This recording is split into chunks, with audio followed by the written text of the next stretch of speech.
اے پیغمبر کہہ دو کہ لوگو اگر تم کو میرے دین میں کسی طرح کا شک ہو تو سن رکھو کہ جن لوگوں کی تم اللہ کے سوا عبادت کرتے ہو میں ان کی عبادت نہیں کرتا، لیکن میں اس اللہ کی عبادت کرتا ہوں جو تمہاری روحیں قبض کر لیتا ہے، اور مجھ کو یہی حکم ہوا ہے کہ ایمان لانے والوں میں ہو جاؤں، اور یہ کہ اے نبی سب سے یکسو ہو کر دین اسلام کی پیروی کیے جاؤ اور مشرکوں میں ہرگز نہ ہونا، اور اللہ کو چھوڑ کر ایسی چیز کو نہ پکارنا جو نہ تمہارا کچھ بھلا کر سکے اور نہ کچھ بگاڑ سکے۔ اب اگر ایسا کرو گے تو ظالموں میں ہو جاؤ گے، اور اگر اللہ تم کو کوئی تکلیف پہنچائے تو اس کے سوا اس کا کوئی دور کرنے والا نہیں، اور اگر تم سے بھلائی کرنی چاہے تو اس کے فضل کو کوئی روکنے والا نہیں۔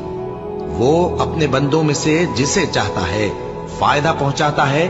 اور وہ بخشنے والا ہے، مہربان ہے۔ کہہ دو کہ لوگوں تمہارے پروردگار کے ہاتھ سے تمہارے پاس حق آ چکا ہے،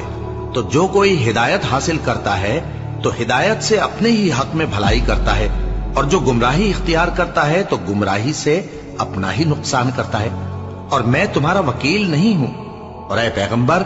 تم کو جو حکم بھیجا جاتا ہے اس کی پیروی کیے جاؤ اور تکلیفوں پر صبر کرو یہاں تک کہ اللہ فیصلہ کر دے، اور وہ سب سے بہتر فیصلہ کرنے والا ہے۔